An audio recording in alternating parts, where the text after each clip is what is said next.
Hello.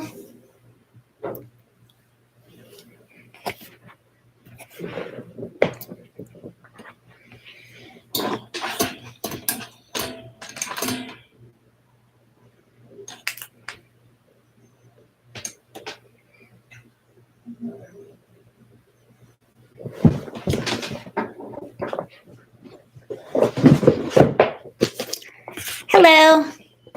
Ow. Just adjusting.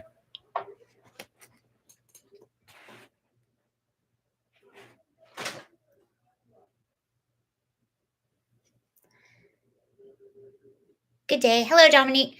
I guess it's afternoon for you. For me, it's still morning here. And oh, you're in Canada, British Columbia. Oh, well, good Friday afternoon. Hi. Yes, it's afternoon here. It's 2 p.m. here.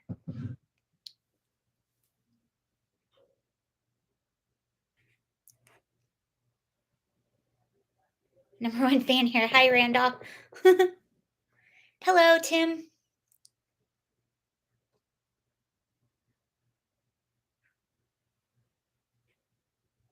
It's Friday. Let's go. It is Friday. Oh, it's 11. Oh, you know what? No, I think we're good.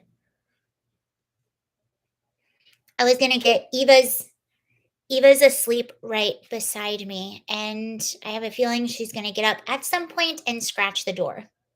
And I was going to bring her spray bottle. I don't have it, but that's okay.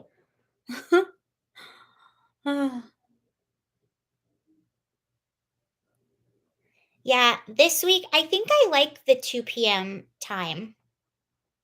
I'm going to continue it next week. So I'll put it on the community tab. No Eva abuse. I found it. I lost her spray bottle. It was lost for a few weeks and I found it. Hi, Sebastian. I found it recently and I filled it up. So she's in for it. Hello. I'll wait just a few minutes to get started. Kleptocracy is the word of the day.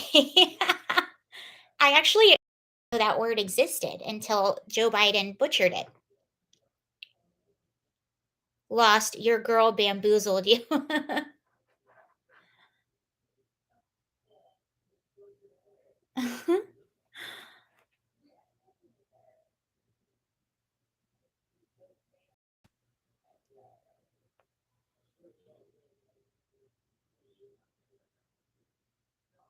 Kleptocracy. That was really hard to watch. That's I mean, sometimes I genuinely I'm like, I don't even feel good laughing at Joe Biden because it just seems so wrong at this point. Like he just I feel like if you look at videos of him from just a few years ago, it was sad. It made me very angry. Yeah, it kind of did. I mean, I make jokes about it, but it's sad. It is. And then do you hear talks of him saying that he's at last on time? Hello, James. And then do you hear talks of him saying he's going to be running in 2024? Hi, Morris. I have no idea how that's going to be possible. I mean, he has 3 more years in office. Oh boy. A little under 3 more years.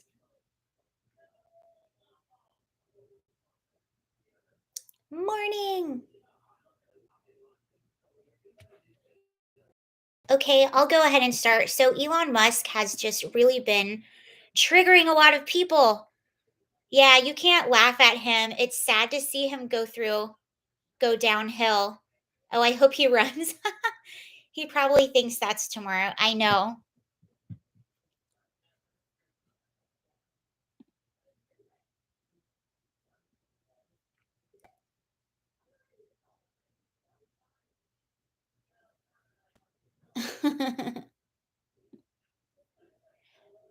Okay.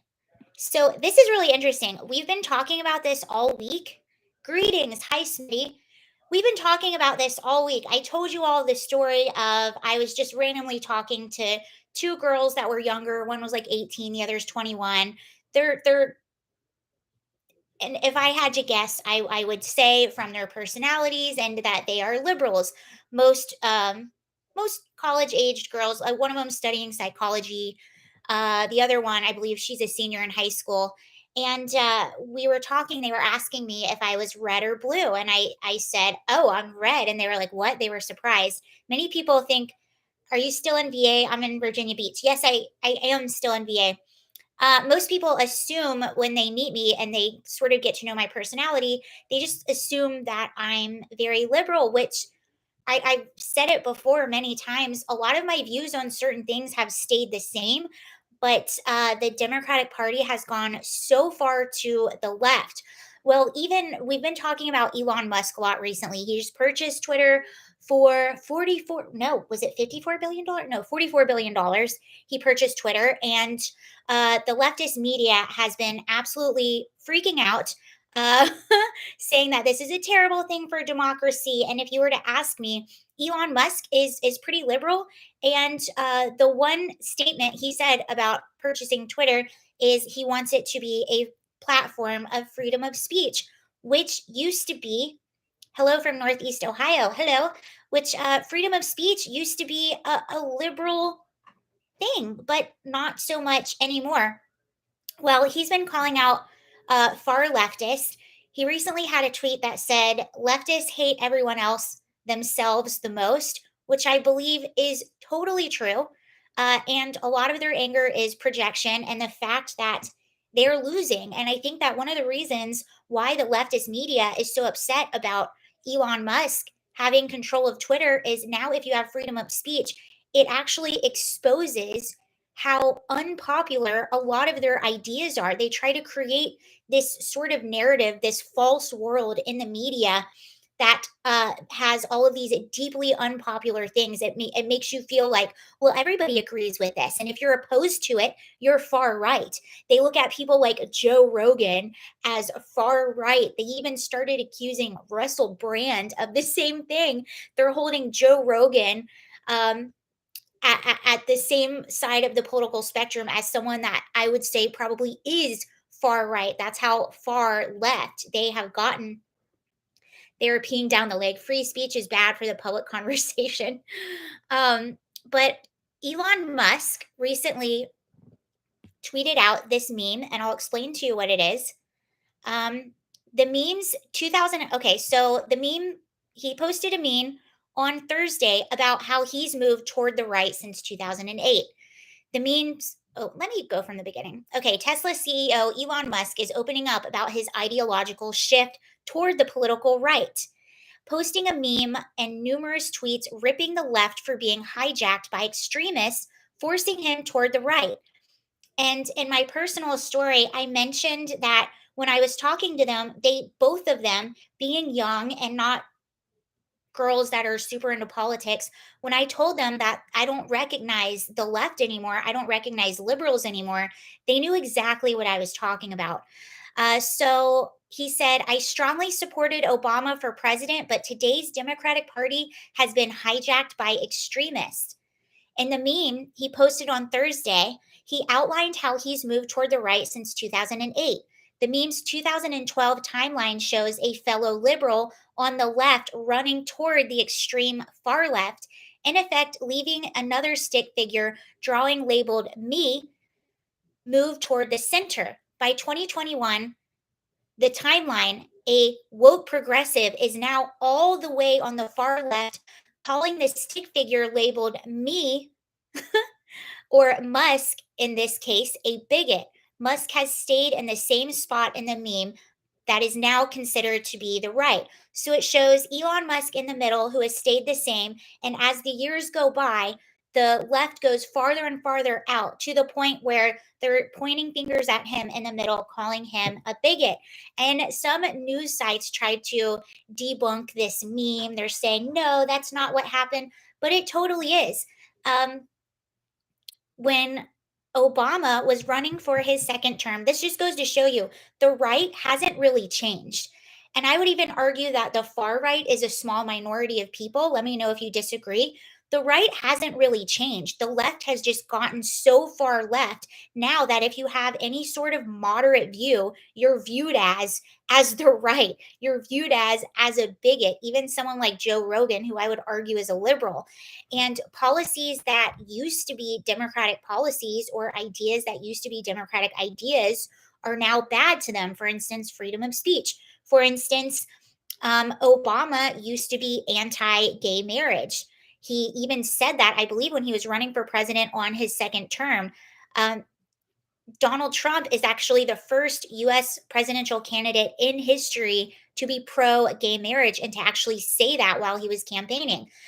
Democrats used to be pro border security, and now they are pro open borders. They just want our border wide open. All kinds of stuff are pouring over our border. It's completely controlled by the cartel, basically. Well, at least they're making billions of dollars. They're getting rich off of our open borders. They used to be pro police. They understood that we needed police in some areas, more police. Joe Biden, Bill Clinton, even Bernie Sanders all signed the 1994 crime bill. And this bill was overwhelmingly supported by the Black Caucus. They actually thought it was too weak. And the reason for this is because they noticed that the crack epidemic was turning inner cities into war zones and they wanted more police in their neighborhoods. And now you have people in the Democratic Party, people that are high up in the Democratic Party, yelling, defund the police. That is not popular among most people. 81% of middle class Black Americans are not pro defund the police. They are happy with the police that they have, or they want more police. That is not a popular stance. Yet they try to push us on this. If you're against defund the police, all of a sudden now you're a bigot. All of a sudden now you're a right-wing extremist. And that's what they do. And if you look at things like CRT in the schools teaching sexual orientation to elementary schoolers, that is something that most people do not want. Most of us, 85% of us, if I had to guess, agree on most things. And that is why they are so scared of losing control of the narrative. Because if the truth comes out now, if we're able to have conversations, they can't control that anymore. And I firmly believe that they are going to get absolutely destroyed in the midterms, because most people, the things that they yell that are extremist, most people agree with. For instance, Ron DeSantis, everything that he does, oh, he's a dictator. He's like the next Trump. Even though, like, let's look at what happened with Disney with the "Don't Say Gay" bill. Disney was opposed to this bill. The left wing media called it the "Don't Say Gay" bill. This bill was supported even by the majority of Democrats. The majority of Democrats in Florida supported the bill because most sane people with two brain cells don't want sexual orientation and gender identity taught to their 8-year olds. And this is where they are losing control. Yeah, they control the media, they did control online discourse. Um, they control a lot of things. So it makes you think that this is how most of Americans think. And if you're not someone that is super plugged in to the political sphere, you might not realize how radical a lot of these ideas are. For instance, I had friends that supported defund the police. They supported it because that was the popular thing to support at the time. They supported it because that's what they saw people saying at the time. And they're a Democrat. That's what Democrats are saying. Therefore, I support that thing. But if they knew what it actually did, if they knew the actual outcome, they wouldn't support it. Ben Shapiro said something interesting.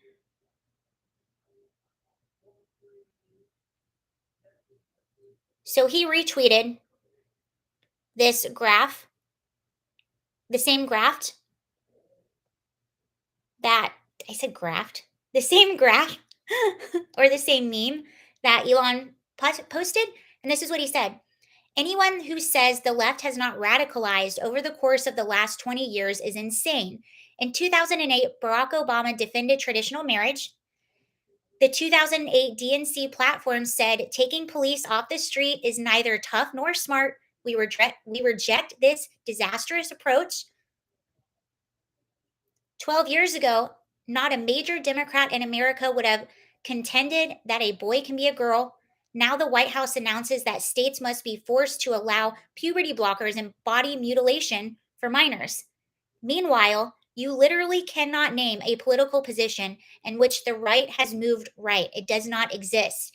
The right has actually moved left overall on issues ranging from gay marriage to deficit spending.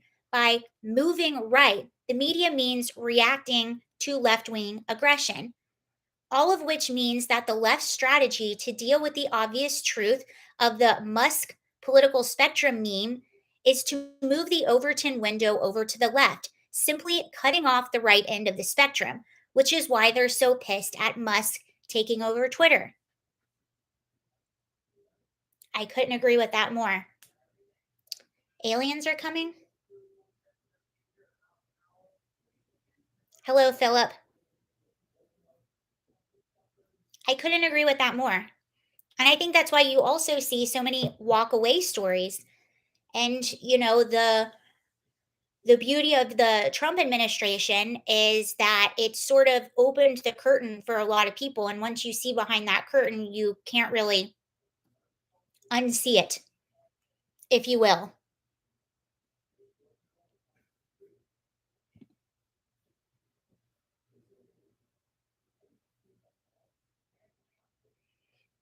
Tim Urban on Twitter tweeted about this as well. Said, today Elon tweeted this diagram, the meme I just explained to you,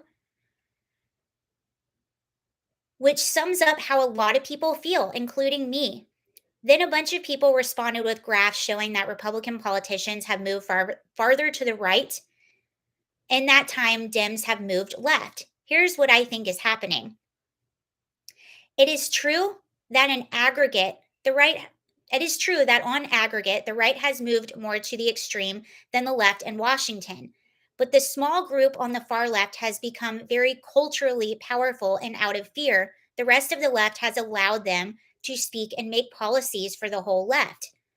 So even though the left hasn't moved that far left, as shown by voting results, the left is in a sense being held hostage by the extreme wing, making a lot of people who enthusiastically voted for Obama feel politically homeless today. Elon responded by that comment he made about voting for Obama. I strongly supported Obama for president, but today's Democratic Party has been hijacked by extremists. I also agree with that. Most Democrats don't want to defund the police. Most Democrats don't want all of those radical ideas, just like we talked about in Florida, where the majority of Democrats in Florida actually supported the parental rights bill, which they called the Don't Say Gay bill. I like to call it the Doesn't Say Gay bill because it doesn't say that anywhere in the bill. They overwhelmingly supported it. The problem is you have about maybe like 15% of just super young, super woke, really loud, aggressive people that have hijacked the Democratic Party, which is going to help them, again, just get absolutely destroyed in the midterms. Even the girls I was talking to, they were Democrats and they understood that the party has gone out of control. But I don't think it's most Democrats. I don't know if you remember, Kristen Sinema and Joe Manchin were blocking a huge spending bill in DC. And one of them even said, I can't remember if it was Kristen Sinema or I think it was Kristen Sinema actually came out and said that a lot of other Democratic people were thankful that they voted the way that they did and that they stopped the bill. They knew it was wrong, but they were afraid to vote no, which I think is actually very cowardly and sad that we have government officials who are elected into office and who have the point of view of most Americans and they are afraid to vote no on something. It's the mean kids from high school. It is the mean kids from high school. And the whole voter ID thing. You guys remember that? Actually, I think that was one of the bills that they voted no on. The whole voter ID thing. Most people think that you should have an ID to vote. But they made it. They all of a sudden, if you were against having an ID to vote, all of a sudden you were the R word, the terrible, awful I word. They will just shame you into supporting whatever radical agenda piece they're trying to push through. They try to publicly humiliate, slander.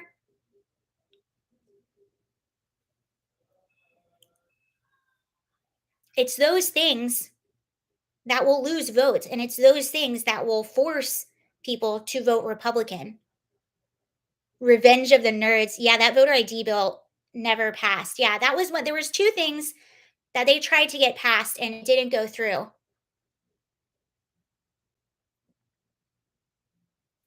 And that's why you see things now like this whole just ministry of truth or what people saying. So you have the Secretary of Homeland Security. This just shows you how terrified they are. They have to do this now.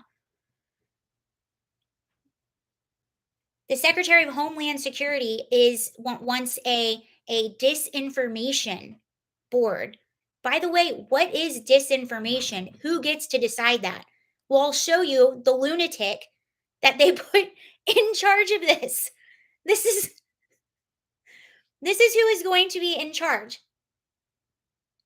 You're actually not going to believe this.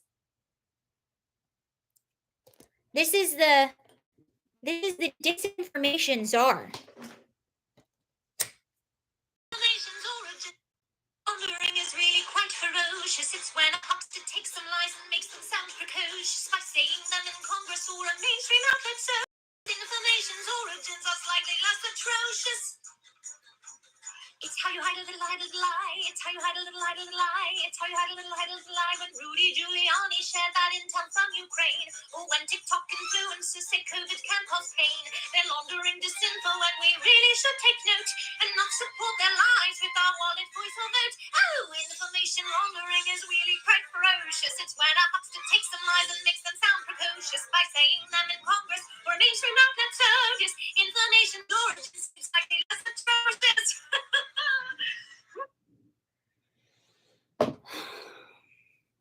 It's okay, everybody. The adults are in charge.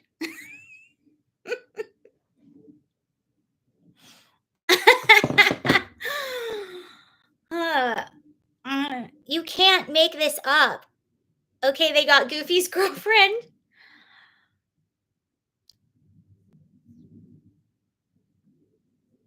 You can't make it up.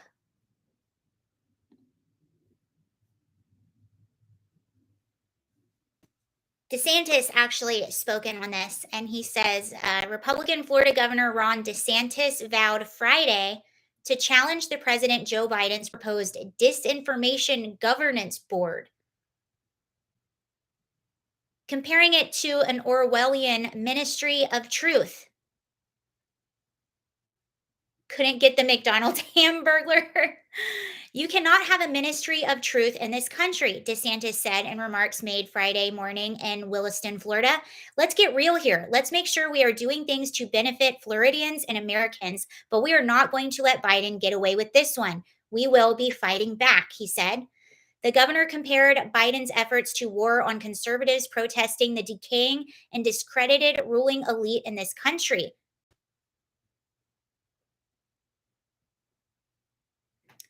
He called calling the Biden administration's proposed board a belated April Fool's joke intended to stifle dissent. They want to be able to put false narratives without people being able to speak and fight back. Exactly. They want to be able to say things like Russian collusion, and perpetuate hoaxes that have people like us silenced.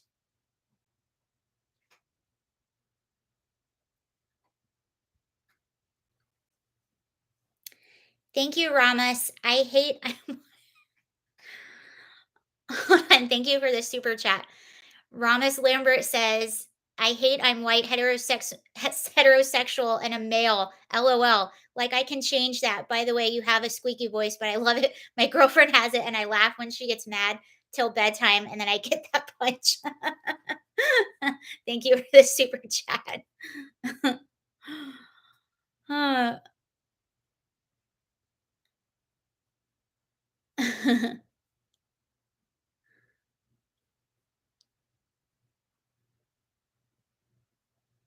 They could all be blonde. So,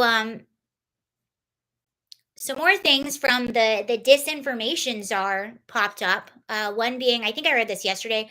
Back on the laptop from hell. Apparently, Biden notes 50 former NatSec officials and 5 former CIA heads that believe the laptop is a Russian influence op. Trump says Russia, Russia, Russia. She then said, "Those who believe this tweet is a key to all my views. It is simply a direct quote from both candidates during the final presidential debate. If you look at my timeline, you will see I was live tweeting that event."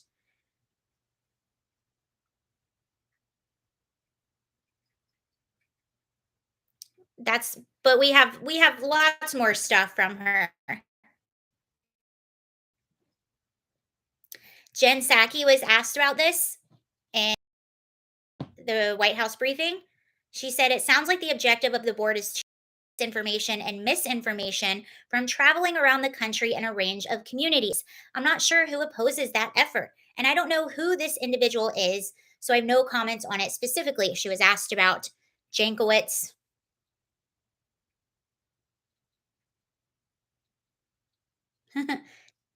Thank you, Sheriff.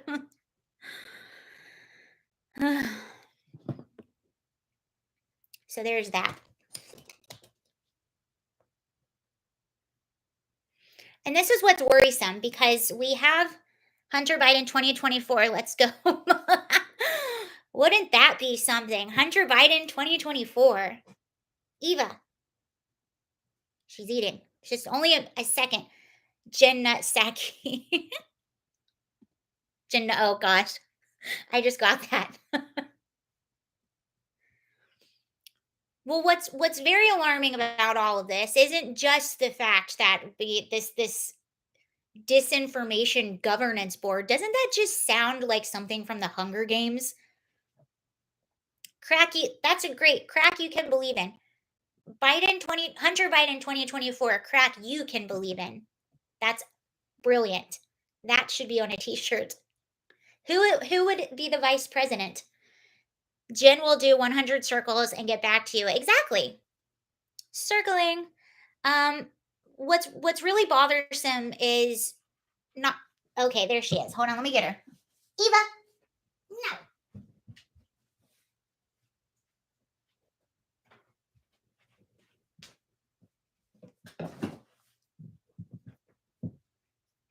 And now you have to say hello. Those are the rules. If I have to go get you, you have to say hello. Eva. Well, say hello. She always looks very grumpy.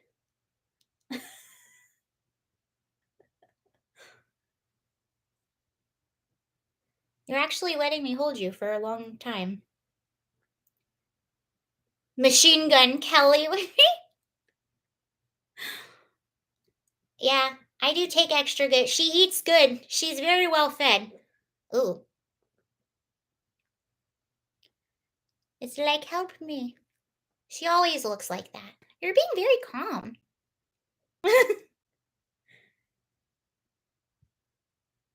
What's wrong with that cat? Nothing. She's a she's just big. Are you just big?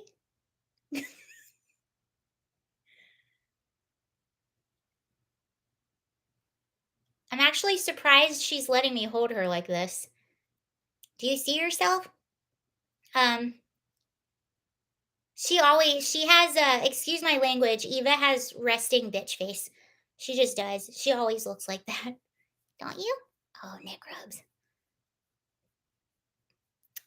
But what's really concerning about what's beyond the fact that it just sounds very dystopian, Orwellian, like it's from the Hunger Games, having a disinformation governance board, is the fact that our Secretary of Homeland Security is worried about disinformation, but he's not worried about anything that's happening on the southern border, which we've had more illegal border crossings, I believe, than any time in US history. And one of the things that's coming over is fentanyl.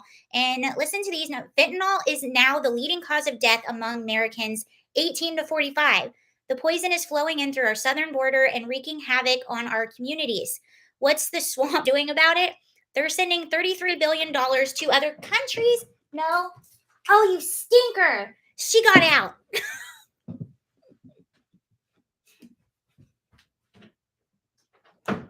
Fine, she can stay out. She doesn't, I have to close the door when I do this, but the thing about her is she does not like closed doors at all. Do you think Joe named Hunter Hunter because he needed somebody to find his house? Man shakes hands with ghosts. Maybe. Let me read the rest of that. Okay, but we're sending $33 billion to another country. Other people are dying in droves because our border and ports, not just the Ukrainian border. It is unmitigated borders when you refuse to take action to stop the fentanyl from pouring into our country. Well, our director or the Secretary of Homeland Security is supposed to protect the country, and it's wide open. Um, they've been doing congressional hearings all week. So Chip Roy laid into Department of Homeland Security Alejandro Mayorkas during a Thursday hearing, repeatedly disrupting or disputing his claim that the United States has operational control of our southern border. Roy pressed Mayorkas on the number of illegal immigrants who are in the United States, arguing that based on the legal definition and the numbers of illegal immigrants who remained in the country unchecked, it was dishonest to suggest that the Biden administration had any control over the border. Mr. Secretary, he said, have there ever been 1 million individuals put into proceedings or released into the United States on your watch? He went on to say that everyone he spoke with said the number of people released into the country were a direct result of the administration's policy, not lacking of adequate funding. Roy then turned the question to Mayorkas, asking whether he believed the number of illegal immigrants released into the country would go up or down with a budget increase. Kat is protesting kitty litter. She is, and she's so sneaky. She'll wait till she is such a stinker. You have no idea. She waits until I'm like slightly looking away, or she waits until I'm distracted, and she escapes.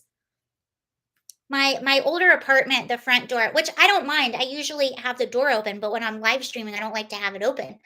Um, I had an apartment, and the door, it was a really big, really heavy, almost like metal door. How long have you been used, chief of staff?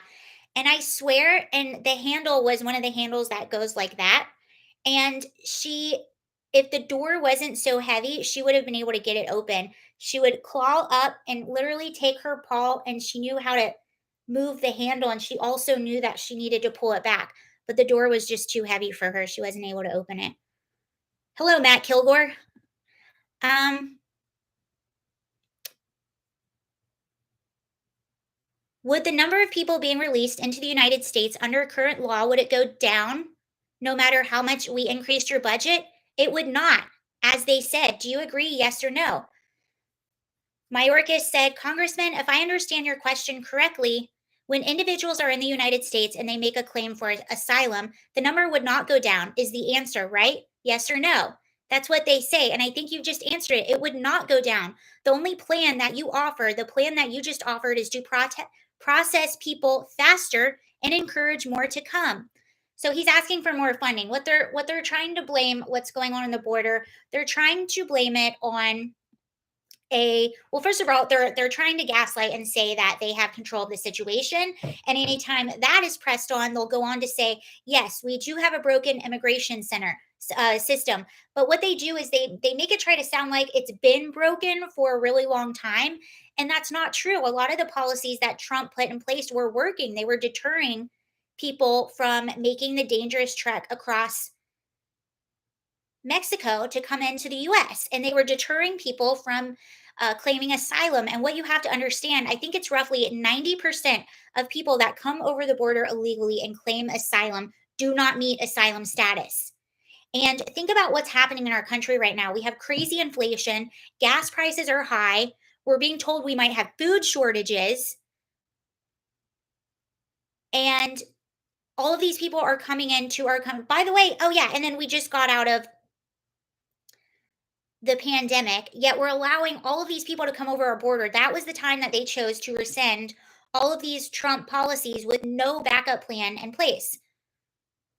Remain in Mexico was one of them, the border wall, and they say, "Well, the border wall wouldn't have completely."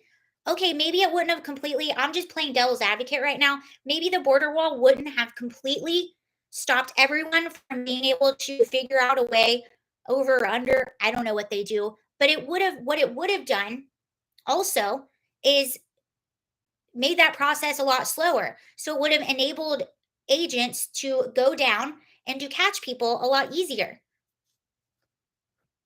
Mine brings them to the back porch and what? Oh,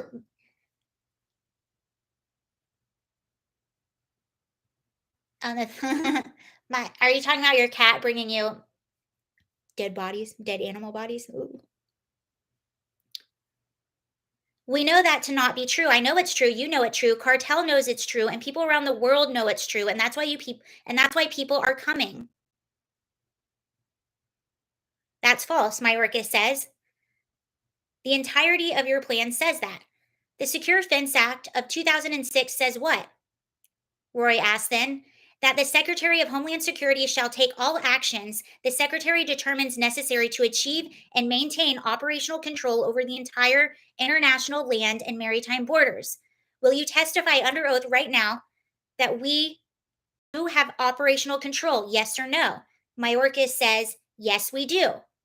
We have we have operational control of the border, he repeated. Yes, we do. And Congressman, we are working to listen to what? Operational control defined. In this section, the terms operational control means the prevention of all unlawful entries into the United States, including entries by terrorists or other unlawful aliens, instruments of terrorism, narcotics, and other contraband. Do you stand by your testimony that we have operational control in light of this definition? Mayorkas attempted to pivot to blame the problem on previous administration. I told you, arguing that the DHS secretary in 2020 would probably have also claimed operational control over the border. The secretary would have at least had a basis for saying that we have some sort of control over the border.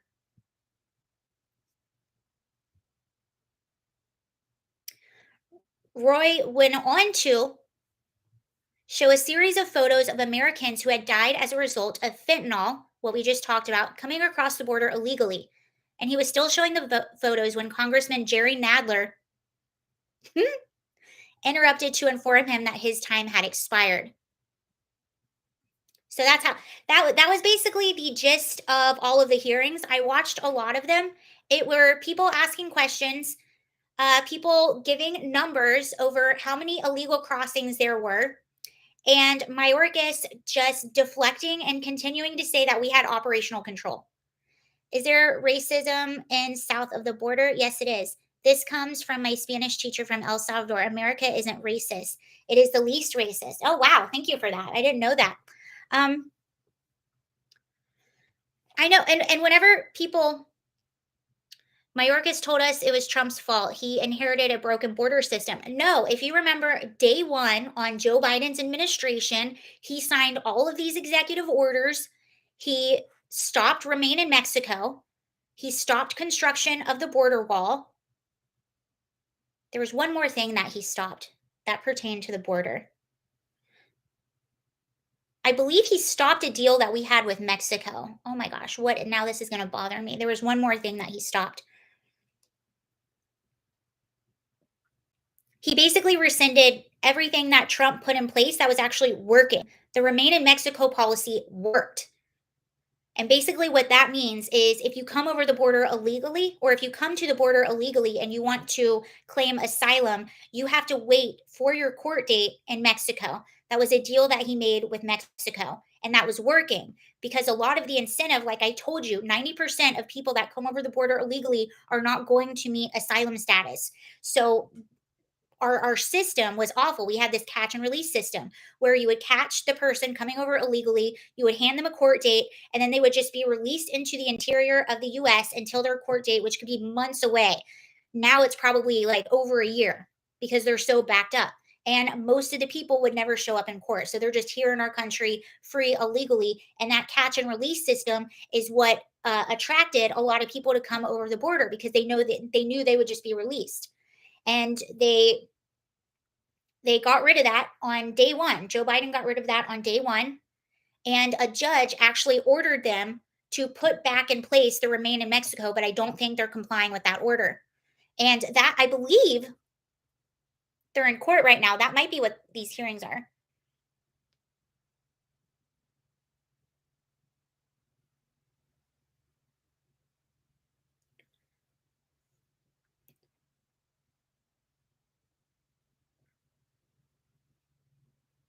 Yeah, this is what it is. US Supreme Court. Oh, this is no, that's not what the hearings are about.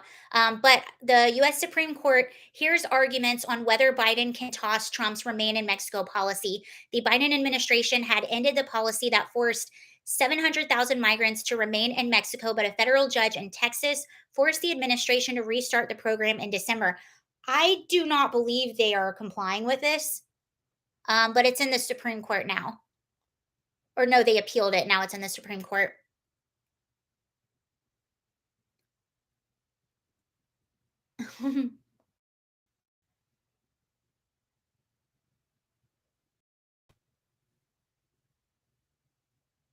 And what's sad, everyone that's coming across, all of these economic migrants that are coming across the border illegally, that are trying to claim asylum, you're also taking place from people.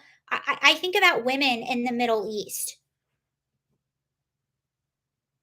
or if you are gay in the Middle East and you actually have a legitimate asylum claim, you're taking the place of all of those people. Oh, someone John Boy says they show up to the first couple of dates to get ID and driver's license and then disappear before the amnesty hearing. Interesting. I believe it. Bill Malusian. If you want like real-time updates on what's going on the border, the best person to follow is Bill Malusian. He's with he was with Fox LA. Now he works for the big Fox. But his he's at Bill Fox LA on Twitter.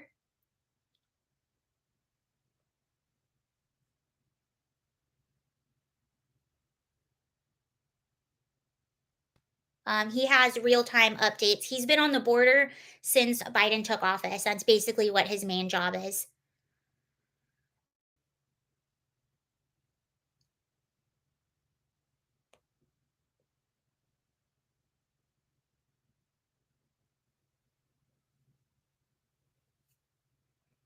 He reported there are 300,089 known getaways at the border in the fiscal year 2021. DHS Secretary Alejandro Mayorkas just testified. Multiple CBP sources tell Fox News there have already been over 300,000 known getaways in the fiscal year 2022, which began October 1st. Hello, Tannen.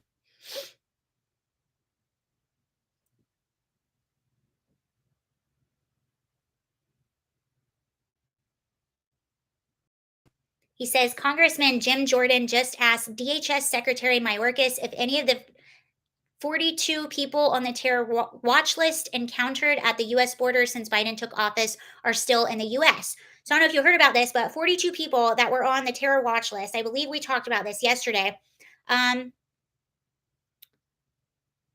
were caught at the border.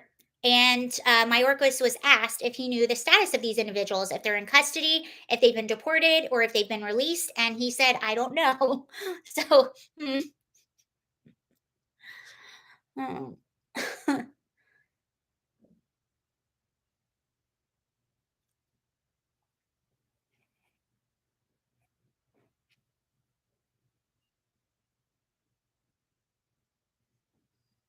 I love Jordan. I do too. I really like Jim Jordan. I've always liked him.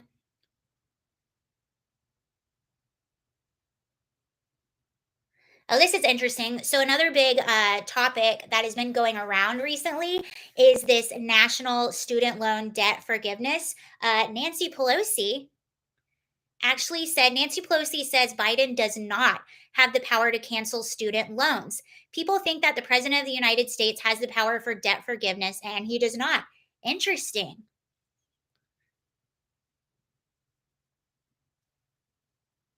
You like the idea that Texas is sending immigrants to DC. Yeah, I saw, when I first heard that announced, I was like, oh, this is kind of political theater. They're really not going to do that. But apparently, over 10 buses have arrived in DC.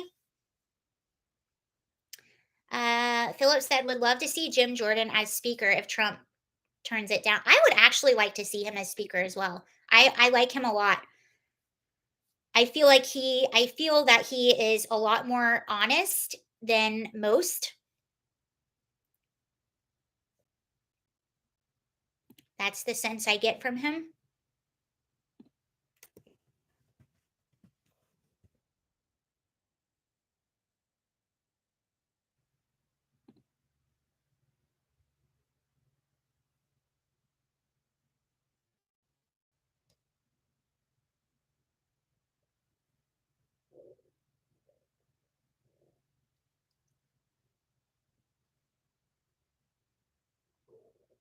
He is good, Jim Jordan. I agree. I like Jim Jordan.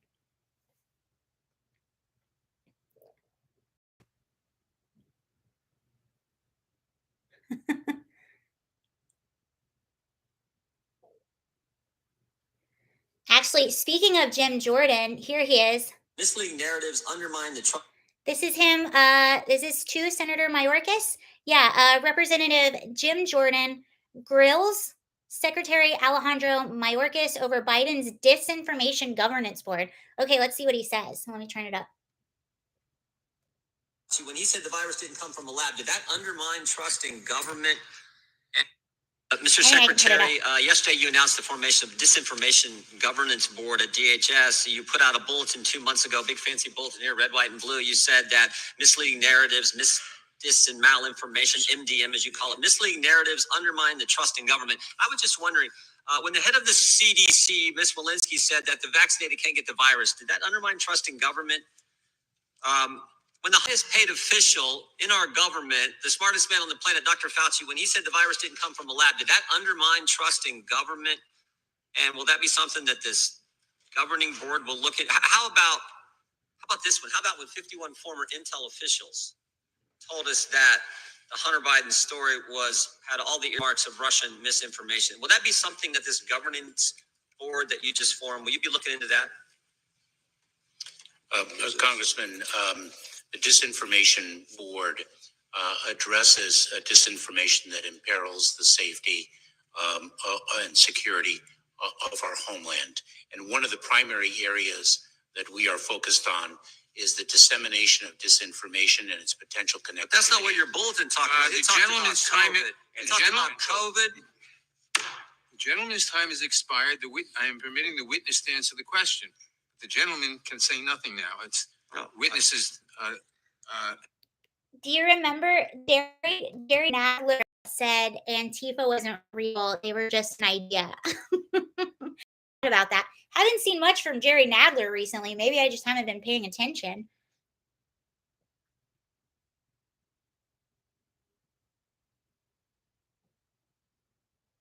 Misinformation, disinformation, drinking game. That's a good one.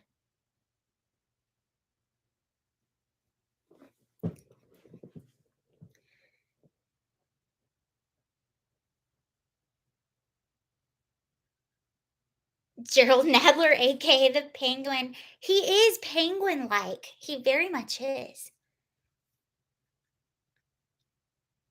Actually, my favorite tweet of the day. Where is this? This was kind of funny. This was from Scott Adams. He said, breaking, Biden administration hires Amber Turd as the new minister of truth. A spokesperson explained it this way. If America is going to shit the bed, we want someone with experience.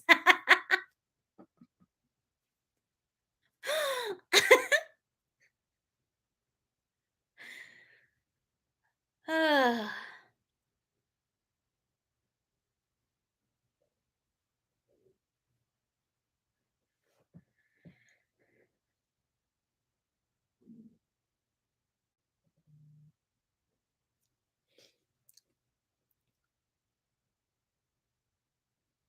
50 Shades of Brown. Sarah, did you talk about the economic report or that negative growth? No, we can though. I'm just bringing it up.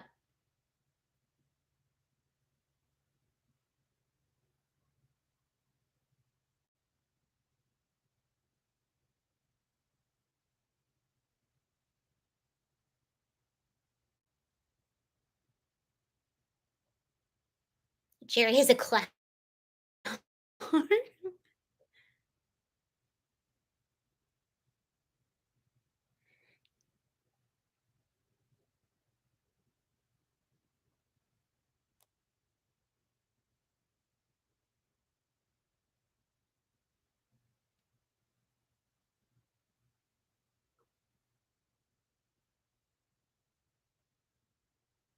Okay.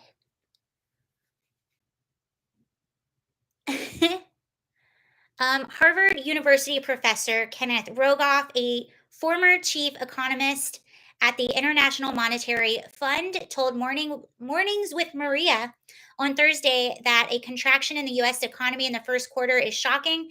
The economist made a comment shortly after it was revealed that gross domestic product, the GDP, um, the broadest measure of goods and services produced across the economy, fell at a 1.4% annualized rate in the 3 month period. In the 3 month period from January through March, noting that the number is even below the worst he thought it might have been. The Commerce Department revealed in its first reading of the data on Thursday that the US economy cooled markedly in the first 3 months of the year as snarled supply chains, record high inflation, and labor shortages weighed on growth and slowed the pandemic recovery. Rogoff noted that he was expecting a low number, but the US economy shrinking by 1.4% is shocking. He pointed out that negative growth, a new 4 decade high last month, is not good for economic picture. And Adam Schiff's net. The Labor Department said that this month that the Consumers Price Index (CPI), which measures a bevy of goods including gasoline, healthcare, groceries, and rents, rose 8.5% in March from a year ago, the fastest pace since December 1981 when inflation hit 8.9%. Prices jumped 1.2%, and the 1 month period from February, the largest month to month jump since 2005. Price increases were widespread. Energy prices rose to a stunning 11% in March from previous month and are up 32% from last year. Yikes. Gasoline on average cost 48% more than it did last year after rising 18.3% in March on a monthly basis as the Russian war in Ukraine fueled rapid increase in oil prices.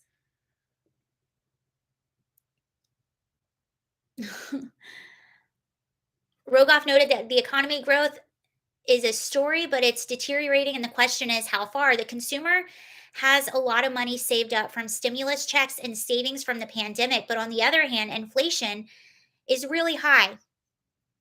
The war is still going on. And I think the biggest the Fed tightening cycle. He argued that if the Federal Reserve does not hike a lot, there is going to be inflation. And if they do, there is going to be a massive recession.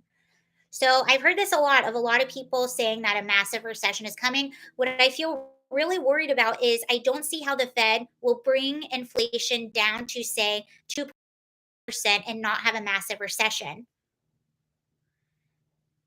I think to do that, they'd have to hike at least 4, 5% at least over the next year and a half. I don't think they're going to do that. I suspect we are going to end up with still high inflation and maybe even see a recession.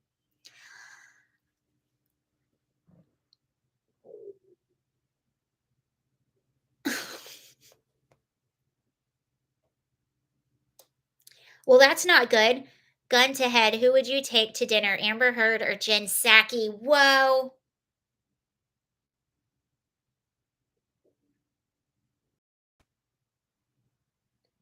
You know what? I think I would take Jen Psaki because at least I wouldn't be I'll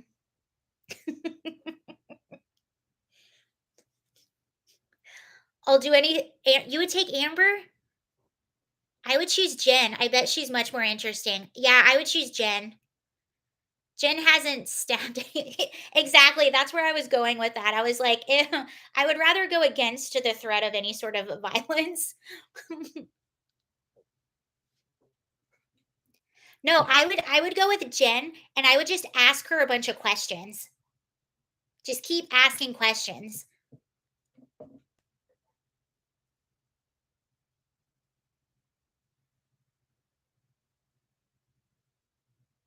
Exactly. No, just keep, like, rapid fire asking Jen questions and see how many times she says circle back. You can make it a drinking game. Jen is full of crap while Amber actually craps. You know what was crazy? So yesterday in the hearings, um, the a security guard that I guess this happened right before the poop gate happened right before Amber Heard's birthday party, and a security guard picked them up and took picked her up and her friends and took them to Coachella. It's like a huge music festival, and he actually overheard Amber in the car talking about the incident. So there's that. It's confirmed.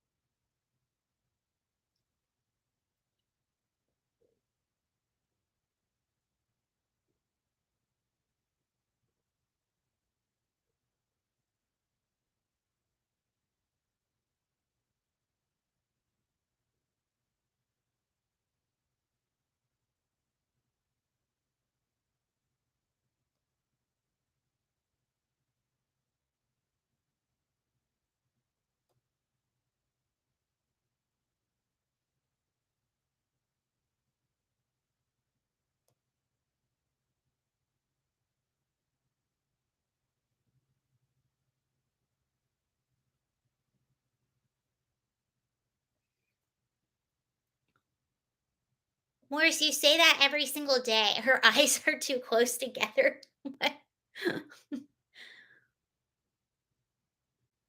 What is the most terrifying creature on earth and why is it Eva? If Eva, definitely Jen, get her drunk and she'll spill the beads. Yes. Yeah, I would go and I would slip truth serum. Eva is terrifying. If she weighed about 20 more pounds, maybe 30, I think she would kill me.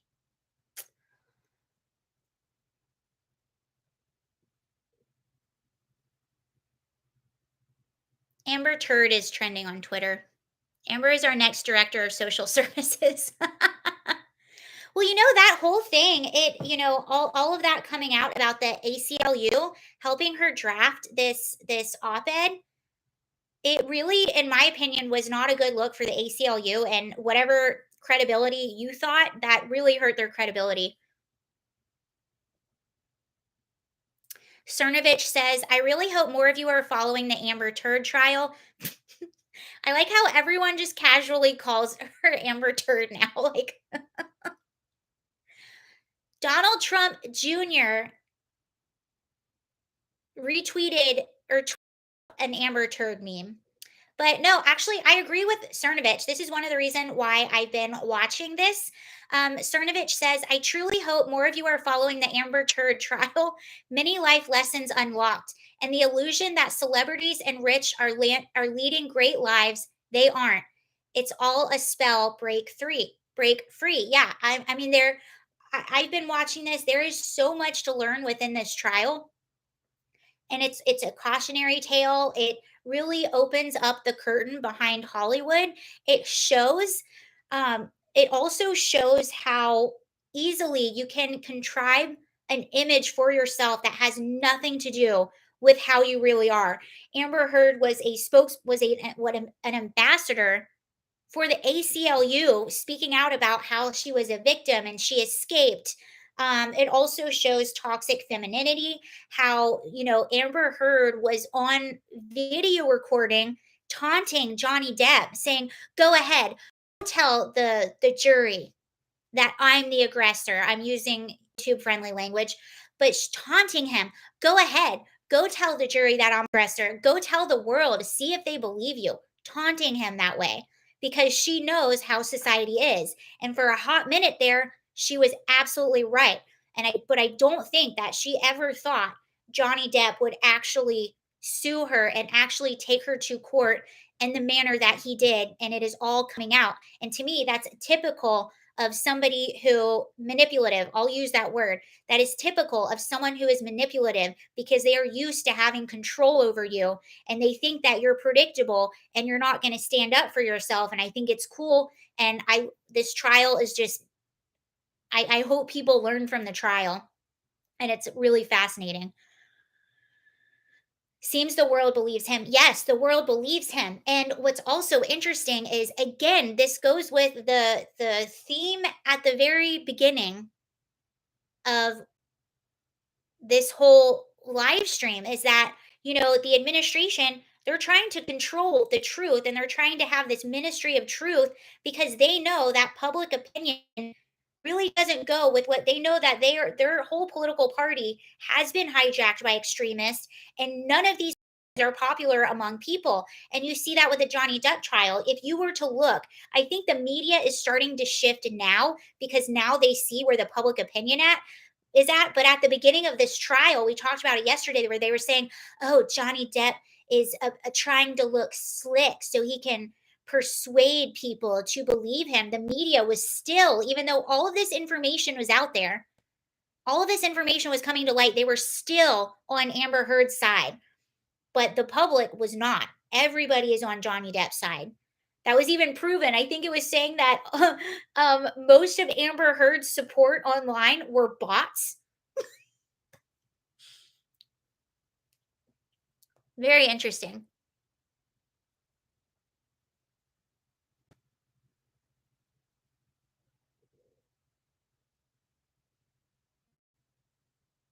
I just want to chew gum and talk smack with Johnny. Yeah.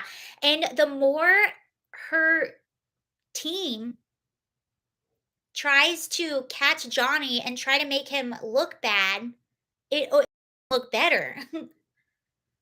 Like if I didn't like him before, and actually Johnny has some really terrible political takes that I do not agree with at all. Um, but he just seems like the coolest guy ever. The alt media or the fandom menace were already supporting JD in 2019 and 2020, very early on. Yeah, I follow a YouTube channel. Actually, there's a few YouTube channels that I follow. Well, the Quartering is one of them. He has a really good YouTube channel. There's another YouTube channel called the Popcorn Planet, and they just talk about a lot of sort of pop culture things. Both of those channels had been supporting Johnny Depp since I first started hearing about this. Or maybe that was 2019, 2020. Is that when I believe there was a libel lawsuit that Johnny Depp actually lost in the UK? The Critical Drinker is my favorite. Oh, he's great. I like the Critical Drinker too. All right, dudes. I'm gonna go ahead and hop off. Thank you so much for coming. By the way, my live stream, the Quartering is one, the that umbrella guy is another. Yeah, I discovered the umbrella guy through watching the live streams of the trial. Crowder and Megan Kelly get it too. Yeah, both of them. I'm a big Megyn Kelly fan, also a Crowder fan. But I just discovered StreamYard. So I'm going to be playing with that over the weekend. So I'm going to keep this 2 p.m. schedule, 2 p.m. Eastern. Beer time. Have a great weekend, everybody. Stay safe and be happy. Thank you.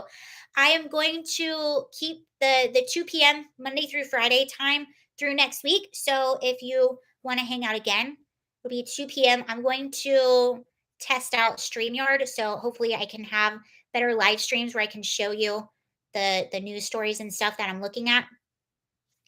But anyway, thank you very much. Hope to see you next week and have a happy Friday. Happy Friday. All right, later, you guys.